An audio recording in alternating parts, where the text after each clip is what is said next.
எல்லாருக்கும் வணக்கம். இன்னைக்கு எபிசோடோட கிவ்அவே கொஸ்டின் என்னன்னா, இந்த எபிசோடில் பஜ்ஜி அப்படிங்கிற வார்த்தை எத்தனை இடங்களில் வந்திருக்கு அதை கவுண்ட் பண்ணி அந்த நம்பரை நோட் பண்ணிக்கோங்க. அதுதான் ஆன்சர். பஜ்ஜி ரெடி ஆயிடுச்சுப்பா, எல்லாரும் சேர்ந்து சாப்பிடலாமா? அம்மா, எனக்கு தான் ஃபர்ஸ்ட் பஜ்ஜி. பஜ்ஜி வாசம் தூக்குதே. பெரிய கண்ணி வீட்டில் பஜ்ஜி சுடுறாங்களாட்டுக்குது. போய் ஒரே ஒரு பிடிச்சிடலாம். வாடாம வச்சு வாழைக்காய் பஜ்ஜி உடம்ப பிச்சு போட போகிறோம் பஜ்ஜி. பெரிய கனி பஜ்ஜி வாசம் எங்கள் வீட்டுக்கு வரைக்கும் வருது. பெரிய கனி எங்கள் வாய்க்கு பஜ்ஜி வாசலம் வந்துச்சா, அது சாப்பிடலான்னு வந்த பெரிய கனி. உனக்கு இல்லாமலா குட்டி கனி? வா வா சாப்பிடலாம். உங்கள் அம்மாவையும் உங்கள் அக்காவையும் வர சொன்னால் எல்லாரும் சேர்ந்து சாப்பிட்லாம், இன்னும் ஜாலியாக இருக்கும். ஓகே ஆண்டி, அப்படின்னா சாப்பிடாம வெயிட் பண்ணிட்டே இருங்க. அம்மாவையும் அக்காவையும் கூப்பிட்டு வரேன்.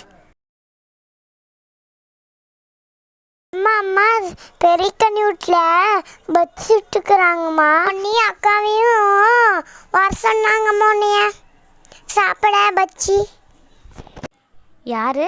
தங்க அக்கா கூப்பிட்டாங்களா?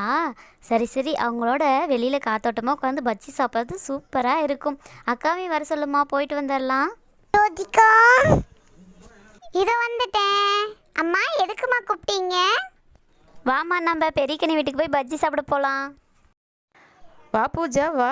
சாரி ரொம்ப அழகாக இருக்கே, எங்கே வாங்கின?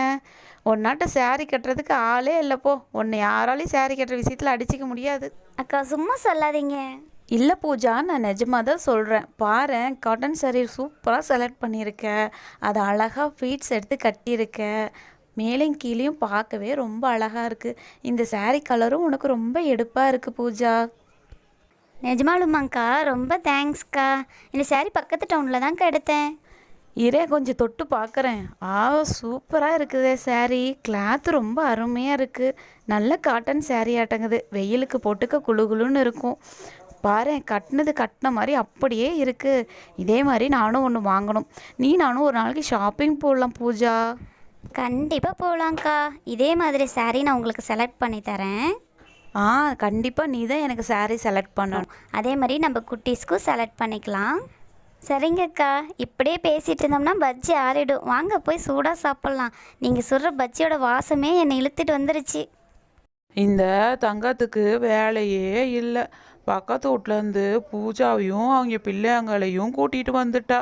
நம்மளுக்கே பஜ்ஜி பார்த்தாதாட்டங்குது, இப்போ அவங்களுக்கு வேற கொடுக்கணுமா? என்ன யோசிக்கிறீங்க? எடுத்து சாப்பிடுங்க. நானும் தான் ஃபஸ்ட் எடுப்பேன். நானும் தான் எடுப்பேன். எனக்கு பிடிச்ச வாழைக்காய் பஜ்ஜி. சூப்பர். எனக்கு பிடிச்ச உருளைக்கிழங்கு பஜ்ஜி. ஆஹா, இந்த பஜ்ஜி பார்த்த உடனே எனக்கு ஒரு பாட்டு தான் ஞாபகம் வருது. இந்த குட்டி கனி கூட பாடிக்கிட்டே இருப்பாள். வாடாய மச்சி வாழைக்காய் பஜ்ஜி. சச்சோ, வாழைக்காய் பஜ்ஜி இல்லை, எனக்கு உருளைக்கிழங்கு பஜ்ஜி தான் பிடிக்கும். பாட்டை மாற்றிடலாமா? வாடாய மச்சி உருளைக்கிழங்கு பஜ்ஜி உடம்ப பிச்சு போட போகிறேன் பஜ்ஜி. இனியா, என்ன பாட்டு இது? இவ்வளோ கேவலமாக இருக்குது. ஒழுங்காக சாப்பிட்ற வழியை பாரு. பூஜா, நீயும் பஜ்ஜி எடுத்துக்கோ. பூஜா, உனக்கு எது பிடிக்குமோ அதை எடுத்துக்கோ. சரிங்கக்கா, எடுத்துக்கிறேன். அம்மா சூப்பராக இருக்குது. அம்மா, பஜ்ஜி சொல்ல ஒன்று அடிச்சுக்க ஆளே இல்லைம்மா. அம்மா சூப்பராக இருக்குது. ஆண்டி நீ சுடுற பஜ்ஜி சூப்பராக இருக்கு ஆண்டி. சூப்பர் பஜ்ஜி. அம்மா, நாளைக்கு எனக்கு இதே மாதிரியே பஜ்ஜி சுட்டுட்டாங்க. சமைக்கிறது எப்படின்னு உங்ககிட்ட தான் கற்றுக்கணும் தங்கங்கா. ரொம்ப அருமையாக பஜ்ஜி சுட்டுருக்கீங்க. சாப்பிட சாப்பிட இன்னும் சாப்பிடணும் போல தோணிகிட்டே இருக்குது. ரவி அண்ணா, நீங்கள் ரொம்ப கொடுத்து வச்சவங்க. நீ வேற பூஜா, அவர் பாராட்டிட்டாலும் நீ பாராட்டினதே எனக்கு ரொம்ப சந்தோஷமாக இருக்குது. கண்டிப்பாக உனக்கு நான் சமைக்க கற்றுத்தரேன்.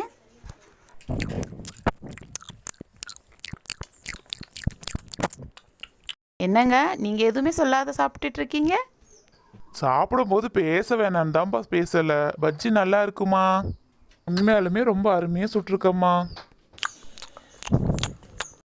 என்ன ரவி அண்ணா, அண்ணி ரொம்ப புகழ்றீங்க. ஏதாவது காரியம் ஆக வேண்டியது இருக்கா? அப்படிலாம் ஒன்றும் இல்லைம்மா, நல்லா இருக்கிறத நல்லா இருக்குதுன்னு சொல்றதுல என்ன இருக்குது?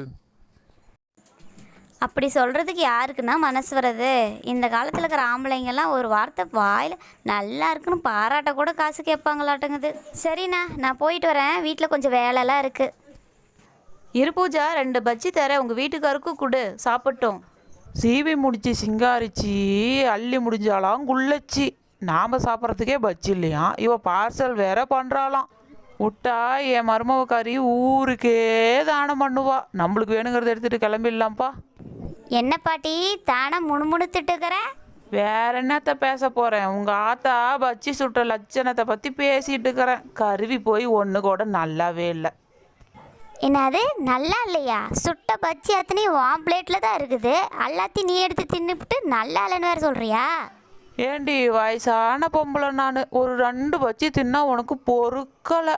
உன் கண்ணு முன்னாடி தின்னா எனக்கு பேதி ஆயிரும். நான் தனியாக போய் சாப்பிட்டுக்கிறேன்டா சாமி. பாட்டி இரு இரு, எனக்கு 2 பச்சி கொடுத்துட்டு போ. 2 பச்சின்னு சொல்லிட்டு பிளேட்டையே தூக்கிட்டு போகிறத பாரு. நில்லு நில்லு நில்லு. எனக்கும் பச்சி வேணும், இருங்க. என்னங்க எவ்வளோ ஜாலியாக இருந்துச்சு இன்னைக்கு. என்ன ஃப்ரெண்ட்ஸ், இந்த எபிசோடான ட்ராமா எப்படி இருக்குது? அடுத்த ட்ராமா என்னன்னா என்னோட ஹேர் கேர் டிப்ஸ் தான் பார்க்க போகிறீங்க. வீடியோ மிஸ் பண்ணாமல் பார்க்க சப்ஸ்கிரைப் பண்ணிக்கோங்க. பாய், நெக்ஸ்ட் வீடியோவில் பார்க்கலாம். 1 பண்ணு 2 பண்ணு 3 பண்ணு இந்த சேனலை பார்க்குற நீங்கள் எல்லாம் சப்ஸ்கிரைப் பண்ணு. மறக்காத அந்த பெல்லு அதையும் தட்டி விட்டுட்டு போங்க. வேறாண்டிங்களா? இந்த பாட்டிக்கு வேறு வேலையே இல்லை.